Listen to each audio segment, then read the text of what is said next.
In December, things in room 26 really began to change. For one thing, it got cold outside and a little chilly by my window.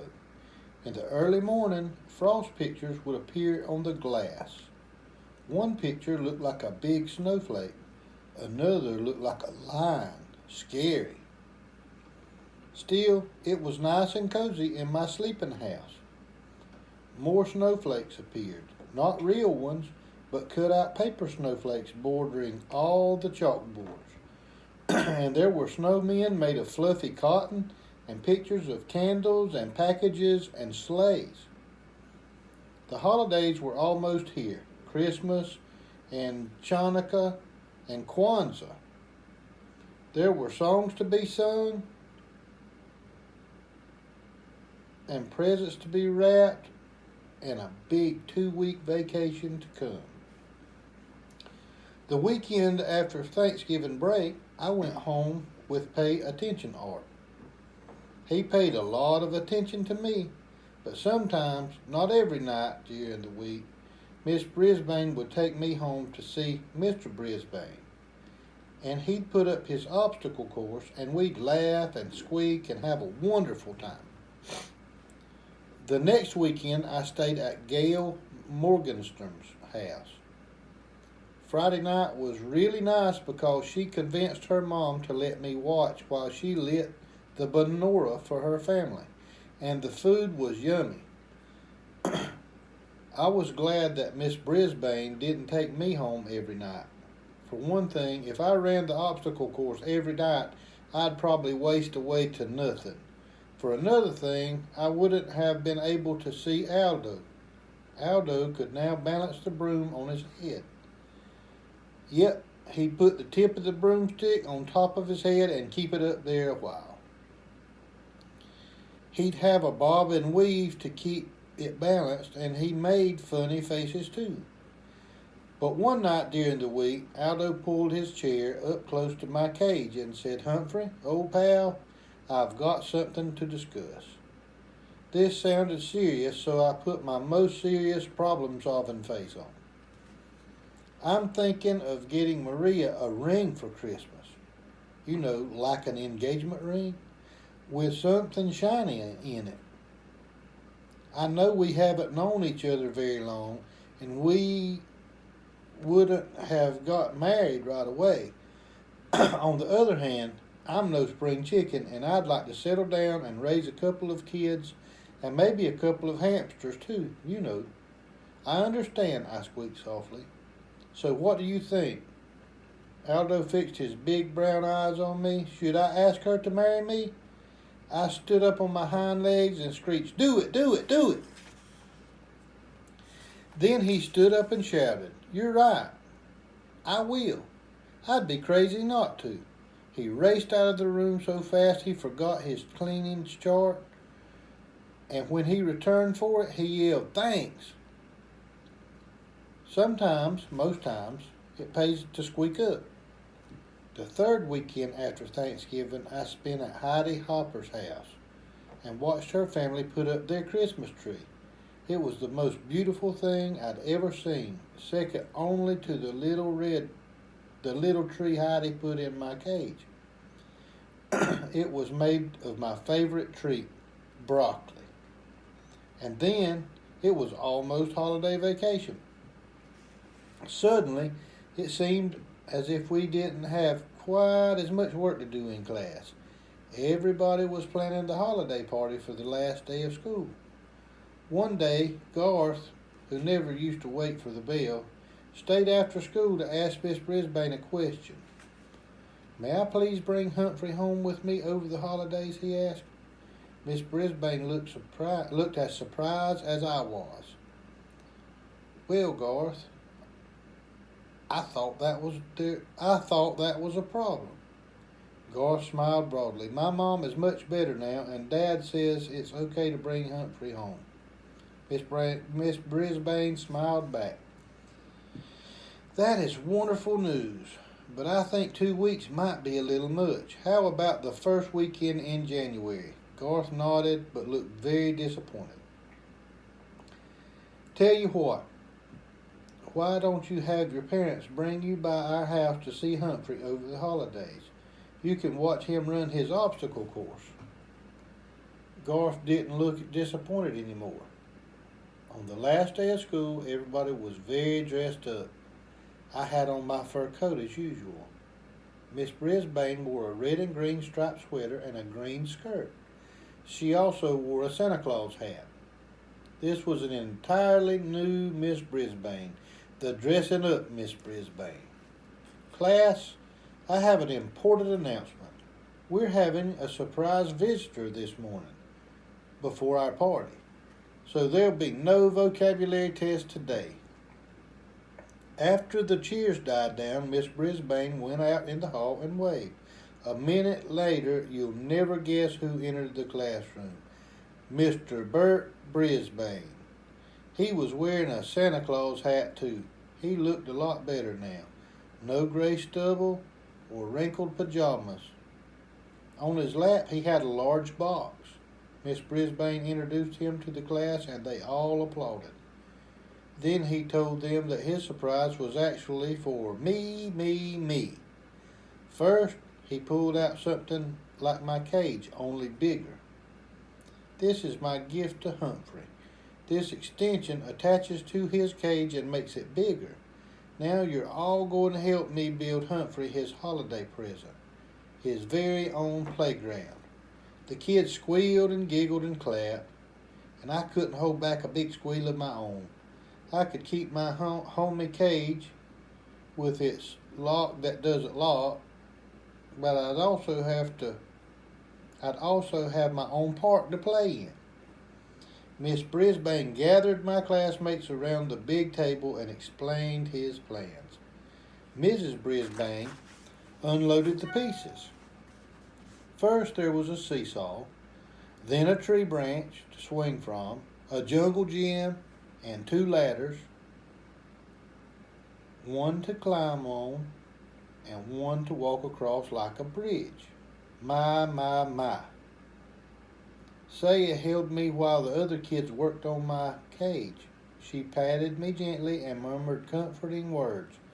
Meanwhile, Mr. Brisbane patiently instructed the children as they arranged the pieces. He even made sure everyone got a turn. Then Mr. Morales dropped by to see how things were going. He was wearing a tie that had little Christmas lights that really lit up. He and Mrs. Brisbane stood behind the children, watching as my playground took shape. Looks like Bert should be a teacher too, the principal told Mrs. Brisbane. He already is, I heard Miss Brisbane respond. He just started teaching arts and crafts to seniors and kids at the community center. So he's made a new start, said the principal. Thanks to Humphrey. I believe those words were the best present I could ever have. Guess what I got my kids for Christmas, the principal asked. A hamster. Maybe it's a present for me as well. I think my papa would enjoy it too. When Saya put me back in my cage, everyone watched as I raced to my new playground, climbed the jungle gym, made a leap to the tree branch, and jumped over to the seesaw. Now I could have recess any time I wanted. Whoopee! Just then, the room mothers arrived with cupcakes and juice. While they passed the food out, Saya and Miranda slipped quietly out of the room. A little while later, Mrs. Brisbane announced that she had another surprise, gifts for the class. The door opened and in came Miranda and Saya, wearing red dresses trimmed in white fur, not real fur like mine, and white fur hats. They each had a basket filled with small presents, and they danced around the room singing a song about the wonders of winter while they passed the gifts out. When the kids opened their packages, they each found a keychain with a small furry toy hamster attached. The hamsters came in all colors, red, green, purple, gold, silver. Nice. The room mothers presented Miss Brisbane with a gift, a pair of red earrings which she put on right away. I already thought it was a perfect day, but it wasn't really quite perfect until Mr. Morales peeked out into the hall and announced that he had a big surprise. I wasn't sure what we could stand many more surprises. And then she walked in, the biggest surprise I could have imagined. Mrs. Mack was back. She was wearing a long flowered skirt and a bright red blouse, and she had a butterfly in her hair. Not a real one, of course. She also had a huge canvas bag with her. "Remember me?" she asked with a huge smile. My classmates were thrilled, and they all rushed to her side. I was so surprised I was positively speechless.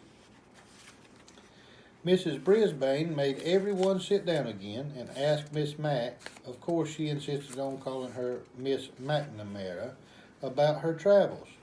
Miss Mack told her about the rainforest and teaching in a school in Brazil. Then she opened her big bag and took out a stack of holiday cards. Her Brazilian students had made a card for each child in room 26. While my classmates were sharing their cards with one another, Miss Mack came over to see me at last. "Well, I can see by your cage that you've done very well for yourself," she said with a smile. "And here I thought you'd be pining away from me." "I have," I squeaked. She reached into her big bag, "And I have a present for you, but don't tell anybody." She pulled out a brand new tiny notebook with blank pages, lots of them, and a new tiny pencil with a very sharp point. "I thought you may need this." Then she tucked it behind my mirror. Miss Mack stared at me a little longer, then softly said, I've seen a lot of creatures in a lot of places in the last few months, but you're still the handsomest and smartest of them all. Yes, yes, yes. And don't worry, I'll be back to see you again." She was still the same wonderful Mrs. Mack. I'd followed her to the ends of the earth, I thought, or at least to Brazil. But then it hit me. As much as I love her and she loves me, Miss Mack doesn't need me. Not as much as the Brisbanes and my classmates and their families do. Maybe that's what Miss Mack was thinking when she left me in room 26. This is where I belong. All too soon the bell rang. School was over for the day. School was over for the rest of the year. My head was reeling from all the surprises and excitement as we headed out to the car. In the parking lot, Aldo raced over to greet us and wish us happy holidays. He had come to pick Bitchy up.